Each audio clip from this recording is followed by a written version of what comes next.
10वीं कक्षा की विज्ञान विषय की ऑनलाइन क्लास में आप सबका स्वागत है। मैं Babita PGT physics government senior secondary school Suhasra से।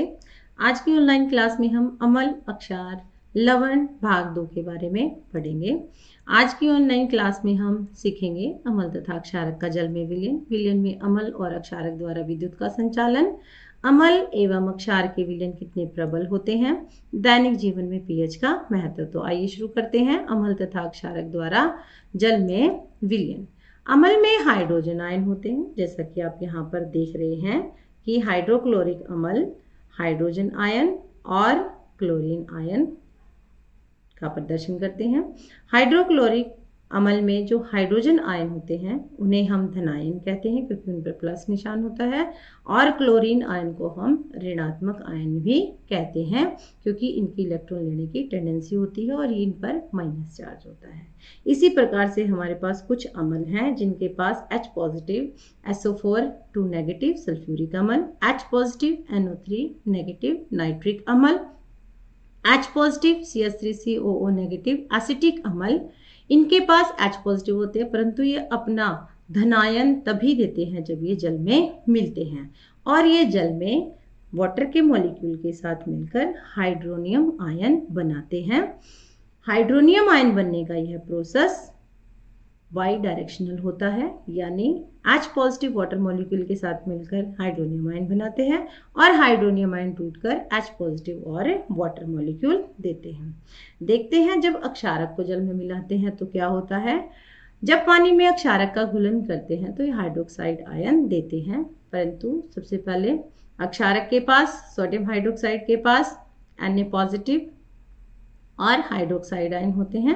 जब ये जल में घुलते हैं तभी ये OH नेगेटिव आयन देते हैं। इसी प्रकार से हमारे पास दो एग्जाम्पल हो रहा है। पोटेशियम हाइड्रोक्साइड जब जल में घुलता है तो पोटेशियम आयन और साथ में हाइड्रोक्साइड आयन देते हैं। मैग्नीशियम हाइड्रोक्साइड जब जल में घुलता है तो मैग्नीशियम आयन और हाइड्रोक्साइड आयन देते हैं। इसी प्रकार से जब हम अम्ल तथा अक्षारक के विलयन में से विद्युत धारा का प्रवाह करवाते हैं तो क्या होता है, आइए देखते हैं। देखिए हमने इसमें से विद्युत धारा का प्रवाह करवाया तो हमारे पास LED बल्ब जल गया। जब हमने पानी में सिट्रिक अम्ल के कुछ क्रिस्टल डाले, घोल बनाया, हमने बैटरी की सहायता से विद्युत धारा गुजारी और LED बल्ब को जलाने की कोशिश की जो कि हमारा जल गया। इससे हमारे पास क्या निष्कर्ष निकल के आता है कि अम्ल और अक्षारक विद्युत का संचालन क्यों करते हैं। इसका जवाब हमें सोचना चाहिए। तो इसका जवाब है कि अम्ल जल में हाइड्रोनियम आयन देते हैं और अक्षारक OH नेगेटिव आयन देते हैं, इसीलिए ये विद्युत का संचालन करते हैं। इस आधार पर हम एक सवाल हल करेंगे। अम्ल एक ऐसा पदार्थ है जो एक प्रोटॉन दान करता है, एक इलेक्ट्रॉन युग्म को स्वीकृत करता है, जल में H पॉजिटिव देता है, या सभी। तो देखिए अम्ल प्रोटॉन दान नहीं करता, इलेक्ट्रॉन युग्म को स्वीकृत नहीं करता, जल में H पॉजिटिव आयन देता है, बिल्कुल सही। उपरोक्त सभी सही नहीं है, इसीलिए हमारा सही उत्तर है कि अम्ल एक ऐसा पदार्थ है जो जल में H पॉजिटिव आयन देता है। आप सबको समझ में आ गया होगा। अब बात करें अम्ल और अक्षारक की स्ट्रेंथ की। हमें कैसे पता चलता है, यानी कोई अम्ल अगर प्रबल है तो वो उतने ही H पॉजिटिव आयन देगा, कोई अक्षार अगर प्रबल है तो वो उतने ही हाइड्रोक्साइड आयन देगा। अगर हाइड्रोजन आयन की जो नंबर है वो अगर कम हो जाते हैं इसका मतलब वो दुर्बल आयन है। अगर कोई अक्षार कम हाइड्रोक्साइड आयन देता है तो वो दुर्बल अक्षार है। यानी कोई भी अम्ल या अक्षार जल में घुलने पर जितने H पॉजिटिव आयन देता है, जितने हाइड्रोक्साइड आयन अक्षारक देता है, वह उसकी प्रबलता के बारे में बताते हैं। यहाँ से एक बात साफ होती है कि नंबर ऑफ H पॉजिटिव या OH नेगेटिव आयन आपको किसके बारे में बताते हैं, अम्ल एवं अक्षार की प्रबलता के बारे में। पर आमतौर पर हमारे पास एक ऐसी स्केल होनी चाहिए जिससे हम पता कर सके कि कौन सा अम्ल प्रबल है या दुर्बल है, कि कौन सा अक्षारक प्रबल है या दुर्बल है। हमारे पास एक ऐसी स्केल है जिसका नाम है पीएच स्केल। पीएच स्केल में P की फुल फॉर्म है पावर, H का मतलब है हाइड्रोजन, यानी पावर ऑफ हाइड्रोजन। जो जल में घुलने पर जितने हाइड्रोजन देता है वो उतना ही प्रबल अम्ल है। अब यहाँ पर देखिए आप, इस स्केल में 1 से 14 तक नंबर होते हैं। 7 नंबर पर उदासीन, 7 से कम जाते हैं यानी 1 तक जाते हैं। 7 से 6 गए प्रबल अम्ल, 5 गए और ज़्यादा प्रबल, 4 गए और ज़्यादा, ऐसे प्रबलता क्या होती है, बढ़ती जाती है। जब हम 7 से 14 तक जाते हैं, इसी प्रकार से क्षारीयता भी प्रबल होती जाती है। अब हम इसी प्रकार से अपने आसपास के पदार्थ जिनका हमें पता है कि ये अम्लीय है या क्षारीय, उनका पता कर सकते हैं कि पीएच मान उनका कितना है। आइए देखते हैं। सबसे पहले हमने नींबू की स्लाइस ली, उस पर जब हमने पीएच पत्र लगाया तो देखिए उसका कलर ऐसा आता है। अब आप यहाँ से मिला सकते हैं देख के कि उसका कलर 5 में है या 6 में है या 7 में। मेरे हिसाब से 5 में है, तो मैं यहाँ पर इसका पीएच मान 5 लिखूँ।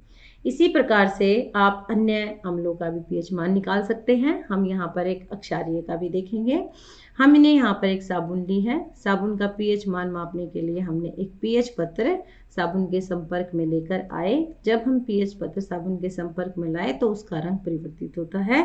देखिए कैसे, यहाँ पर हमने पीएच को जब इस पर लगाया तो इसका रंग परिवर्तित हो गया। इसको भी आप यहाँ पर दिए गए कलर चार्ट पर मैच करके देख सकते हैं कि इसका पीएच मान कितना है।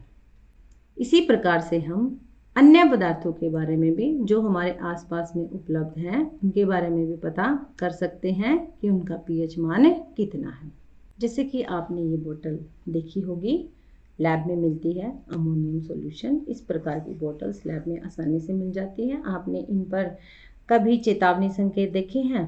आपको अगर चेतावनी संकेत किस प्रकार के होते हैं? चेतावनी संकेत होते हैं ऐसे ऐसे, इस प्रकार के चेतावनी संकेत मिलते हैं। जैसे कि आप पढ़ सकते हो, डेंजर एसिड, खतरनाक अम्ल, डेंजर खतरा, सल्फ्यूरिक अम्ल। यहाँ पर ये सल्फ्यूरिक अम्ल की बोतल से लिया गया है। यहाँ पर हम देख सकते हैं इस बॉक्स में हाथ के ऊपर अम्ल की कुछ बूंदें गिर रही हैं और हमारा हाथ जल रहा है, यानी देखो खड्डे हो रहे हैं। उसके बाद कोई भी धातु की पत्ती या लकड़ी जिस पर अम्ल गिर रहा है वहाँ से वो ख़त्म होती जा रही है, यानी जलती जा रही है। इसका मतलब जो ये अम्ल है, ये कौन सा अम्ल है? सांद्र अम्ल। इसको हमें सावधानी से बरतना चाहिए। इसको हम बहुत कम यूज़ करते हैं। इसके प्रयोग से हमारे बहुत ज़्यादा नुकसान हो सकते हैं। जैसे बच्चे इसको गिरा सकते हैं, अपने हाथ पर गिरा सकते हैं, कपड़ों पर गिरा सकते हैं। इसके लिए हमें एक प्रोसेस और पढ़ना पड़ेगा जिसका नाम है डाइल्यूशन या तनुकरण। डाइल्यूशन में हम सांद्र अम्ल में या अक्षार में पानी मिला देते हैं जिससे उसकी सांद्रता में कमी आ जाती है और उससे हमें यूज़ करना आसान हो जाता है। अब हम देखते हैं अम्ल को हम सांद्र कैसे कर सकते हैं। क्या आप जानते हैं कि अगर अचानक अम्ल में पानी डाल दें तो क्या हो सकता है? हमें कभी भी अम्ल में जल नहीं डालना चाहिए, क्योंकि अम्ल या अक्षार में जब हम जल डालते हैं तो उसमें बहुत ज़्यादा मात्रा में ऊर्जा उत्पन्न होती है और उस ऊर्जा के कारण या तो बीकर टूट सकता है या यह अम्ल उछलकर बाहर आ सकता है, जिससे आपका हाथ जल सकता है, आपके कपड़े जल सकते हैं। इसके लिए हमें जल में अम्ल थोड़ा थोड़ा करके हिलाते हुए डालना चाहिए ताकि कम मात्रा में ऊष्मा उत्पन्न हो। जैसे कि अब देखिए यहाँ पर हम हिलाते हुए जल में अम्ल डाल रहे हैं, इससे कम मात्रा में ऊष्मा उत्पन्न होती है। इस प्रकार के प्रोसेस को हम तनुकरण कहते हैं और यह एक ऊष्माक्षेपी अभिक्रिया होती है। इससे प्रति इकाई आयतन में आयनों की सांद्रता में कमी आती है। अब एक होगी मैडम हमें तो ये बात समझ में आ नहीं रही है, चलिए इसको एक एक्टिविटी से समझते हैं। हमारे पास यहाँ पर अम्ल है। देखिए यहाँ पर अम्ल के आयनों की संख्या बहुत ज़्यादा है। मैं लाल रंग से दिखा देती हूँ आपको। यहाँ पर देखिए अम्ल के आयनों की संख्या आपको बहुत ज़्यादा दिखाई दे रही है, तनुकरण से पहले है। हम फिर बाद में जब इसका तनुकरण कर देते हैं तो हमारे पास क्या होता है, आयनों की संख्या में कमी आती है या बढ़ोतरी होती है। चलिए देखते हैं। हमारे पास तनुकरण के बाद देखिए हमारे पास जो अम्ल के आयन आते हैं वो बहुत कम आते हैं, यानी इसमें पानी की मात्रा ज़्यादा हो जाती है। हम जितना पानी मिलाते जाते हैं वो उतना ही दुर्बल अम्ल होता जाता है। तो आप लोगों को समझ में आ गया होगा। अब हम बात करेंगे दैनिक जीवन में पीएच की क्या वैल्यू है। सबसे पहले हम बात करेंगे अपने ही शरीर से। हमारी बॉडी का पीएच रेंज 7 से 7.6 तक होता है। ये एक बहुत ही नैरो रेंज है। अगर हमारी बॉडी का पीएच मान इस रेंज से जरा भी कम हो जाए या जरा भी ज़्यादा हो जाए तो हमारी बॉडी की फंक्शनिंग चेंज हो जाती है। हमारी बॉडी की ही नहीं, बहुत सारे प्लांट्स की, एनिमल्स की, सभी की फंक्शनिंग पर फर्क पड़ता है। देखिए कैसे। नदियों में अगर पीएच का मान कम हो जाए तो उसमें रहने वाली मछलियों पर क्या प्रभाव पड़ेगा। सबसे पहले तो हमारा सवाल है कि पीएच मान कम कैसे हो जाए। ये होता है अम्लीय वर्षा के कारण। अम्लीय वर्षा में क्या होता है कि बरसात के पानी के साथ अम्ल मिल जाते हैं और उस पानी को अम्लीय कर देते हैं। जब यह पानी झील, नदी, तालाब में मिलता है तो वहाँ का पीएच कम हो जाता है और वहाँ पर मछलियों को या रहने वाले जितने भी जीव जंतु हैं उन सब का रहना मुश्किल हो जाता है। और इस प्रकार से हम पीएच मान इसका माप सकते हैं। इसी प्रकार से हमारे पास और भी उदाहरण है, जैसे कि आपने देखा होगा कि ताजमहल का रंग थोड़ा थोड़ा पीला होता जा रहा है। ताजमहल तो दुनिया के 8 अजूबों में से एक है। यह तो संगमरमर से बना हुआ है। इसका रंग क्यों पीला होता जा रहा है? इसका रंग भी अम्लीय वर्षा के कारण पीला होता जा रहा है। अब आपको मैडम मिनट में क्या देती है? अम्लीय वर्षा। अम्लीय वर्षा क्या है? अम्लीय वर्षा तो आइए देखते हैं क्या है अम्लीय वर्षा।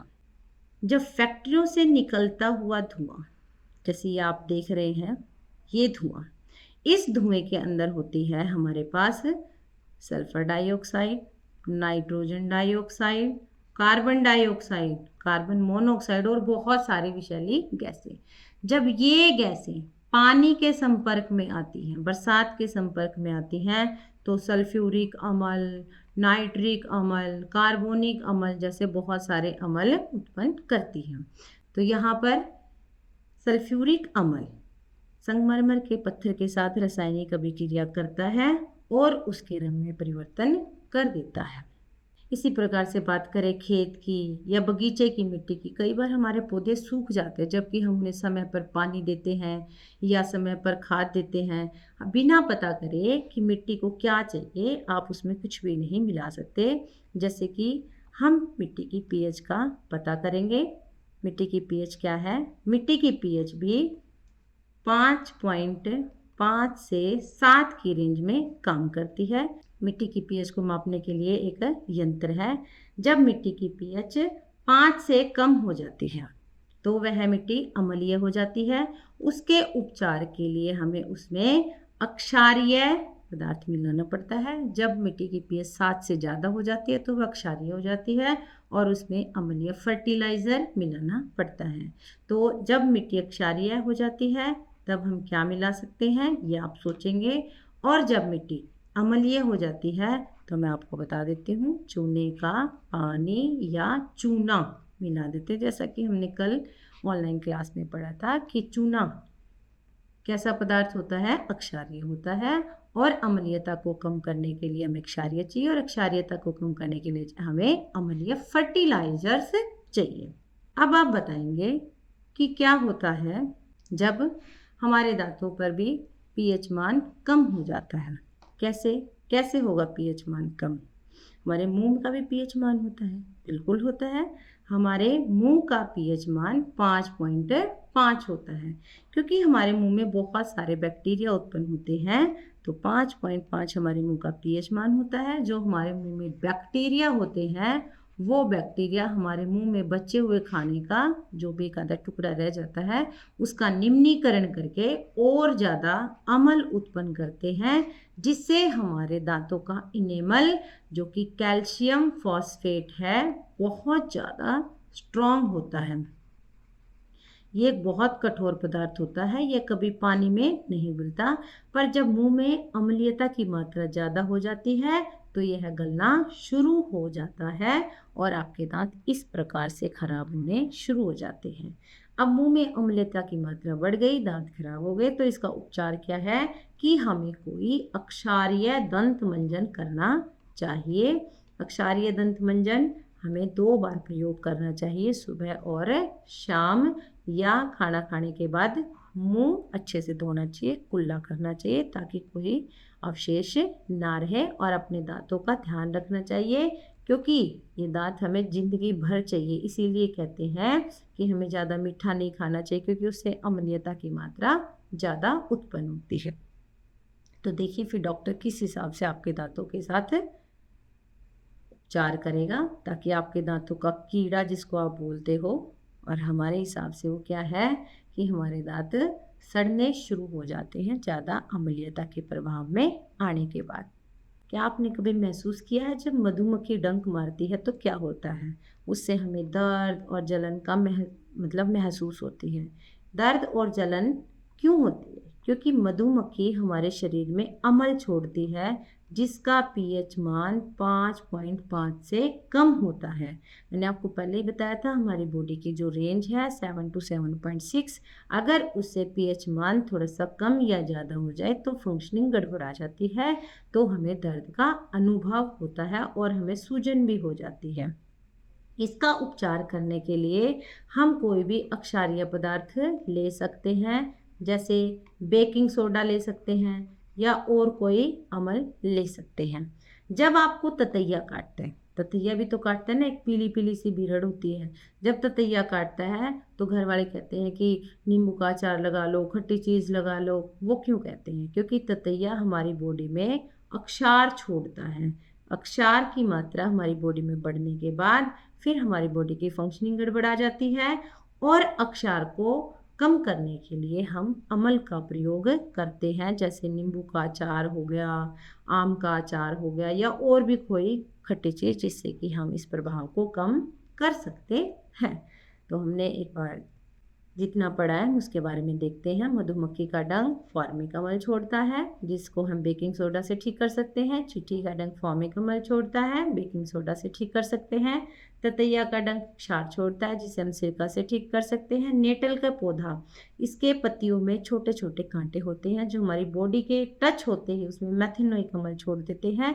साथ में डाक के पत्ते का रस अगर हम उस पर लगाते हैं तो उसका प्रभाव कम हो जाता है। मैं उम्मीद करती हूँ ये टेबल आप सब याद करेंगे।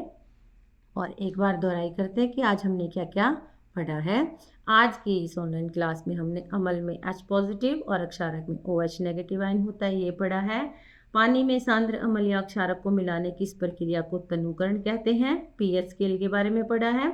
दैनिक जीवन में पीएच का महत्व पढ़ा, और एक मेन बात पढ़ी है कि सभी अक्षारक पानी में नहीं घुलते हैं। जो अक्षारक पानी में घुल जाते हैं हम उन्हें अक्षार कहते हैं। सभी अक्षार तो अक्षारक होते हैं पर सभी अक्षारक अक्षार नहीं होते हैं। ये पेपर पॉइंट ऑफ व्यू से इम्पोर्टेंट बात है, आप इसको नोट करें। और आज की क्लास के आधार पर आप ये गृह कार्य करेंगे। Page number 28 NCERT question number 1, 2, 3, 4, और आप इस क्लास के आधार पर कुछ प्रश्नों को स्वयं हल कर सकते हैं, जैसे कि प्रश्न 1, प्रश्न 2, प्रश्न 3। आगे के बिंदुओं को पढ़ने के लिए हम फिर मिलेंगे भाग 3 में। तब तक के लिए धन्यवाद।